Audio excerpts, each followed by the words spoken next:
A productivity commissioner has called on the Commonwealth Government to do more to address Indigenous disadvantage through pulling levers to compel states and territories to pull their weight. Selwyn Button made the call at the start of the Garma festival, following what has been described as another update to dismally failing closing the gap data. Dan Borscher is at the Garma festival at Gulkula in Arnhem Land and joins us now. Dan, already a strong message as the festival begins. It most certainly was, Gemma. Good to be with you. Selwyn Button, the Productivity Commission, launching what was very strong comments calling for action to really address those closing the gap targets that, as we saw this week, many are simply not moving. We know that only 4 of the 19 are on track to be met by 2031, and that's led to enormous conversations about just what is required and how come there isn't more movement on this when we hear from the Commonwealth Government and states and territories that this is a singular focus to improve the outcomes for Aboriginal and Torres Strait Islander people. And it must be noted, Gemma, that in amongst those statistics that look like very stark numbers on pages, that these are about people's lives and the impact of policies upon the lives of some of the most disadvantaged Australians. Now, we've heard this morning from Selwyn Button speaking about the impact that successive policies have and the way that they interact to not only fail to improve those outcomes, but in some instances actually make things worse. Here he is. Unfortunately, what we're not seeing is when you introduce legislation to look at reducing the age of criminal responsibility, or you introduce legislation to focus on young offenders, what we're not seeing is then the balance. There's got to be the early intervention at the same time. There's got to be the focus on what are you doing to ensure that you're keeping kids out of incarceration and keeping them out of the criminal justice system in the first place. You've got to focus on what are we doing to think about what's happening in the system at the moment to then reduce the numbers of our mob that are sitting in prisons. The large percentage of both youth and adults of our mob sitting in prisons at the moment are actually there on remand. They're unsentenced. So there's a big issue in the sense of saying, well, how do we connect that? Because if bail's not an option, and large majority of the time bail's not an option because of lack of housing.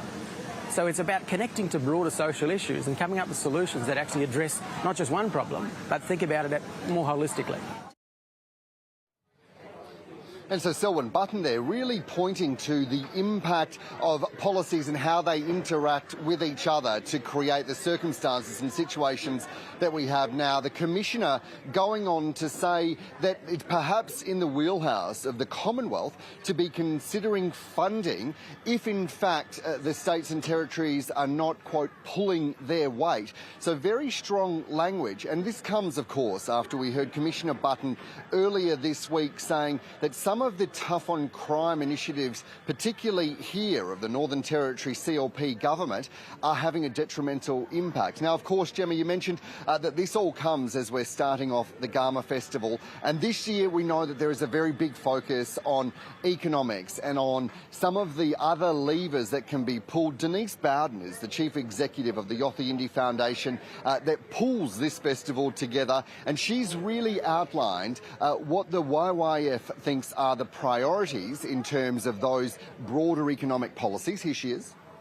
You know, the Yothu Yindi Foundation has been driving home quite a complex piece of material to the Prime Minister about economic reform and how GST reform is pretty important out of here, particularly very remote locations. Our demographics sees a very different reality for us here in regional and remote.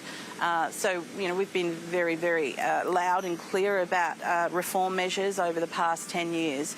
I would think closing the gap targets will probably be on the agenda, as will the Productivity Commission's closing the gap findings. And those are the very findings, Gemma, that the Productivity Commission Selwyn Button was talking about a little earlier. And it must be noted that overnight we've also seen a statement from Professor Megan Davis and Aunty Pat Anderson, of course, 2 of the lead campaigners for the failed yes vote on the referendum to Parliament in 2023, saying that the lack of action and movement on those closing the gap targets is a real indictment on the federal government. And of course that comes ahead of the Prime Minister, who is expected to speak here at Gulkula tomorrow. Dan, I mean, this is a milestone year, 25 years of Garma. Tell us about the theme, the atmosphere, and a little more about who's going to be there. Well, you're certainly right. And what a world of difference this festival is now to when it began 25 years ago, as a lot of Yolngu people sitting around performing, playing music, sharing their culture and having conversations about policy, politics and the way forward into the future. Some have said to me that those are still the same conversations that we're having 25 years later, but it is much bigger now. And as this year the theme around law of the land standing firm really attests to the grounding that you get from the Yolngu people here around the conversations that we need to be having and the pathways ahead. And of course, so many big ideas of reform for the nation have come out of this very country. There are thousands who have gathered here, Gemma, and as well as, of course, as the politics and the policy that we've already been speaking about, there is a really strong focus on culture and about how the people here connect to who they are, a story that goes back tens of thousands of years, and how they share that with all Australians who are gathering here, but also through the media, and how they share those stories with all Australians. So a very special agenda of performances, of art, of culture that's going to be playing out, and that of course will intersect with those big conversations about politics. We know that the Prime Minister is expected to be here tomorrow along with a range of senior ministers in the federal government. There will be ministers from state and territory governments. There are lead commissioners who have been leading work around truth-telling and treaties in Australia. So there are many of the people who have been informing discussions and change for many years gathering right here, and we're going to be bringing you the very latest right across the weekend. Back to you, Jem. Dan Borscher there at the Garma Festival at Gulkula in Arnhem Land. Thank you.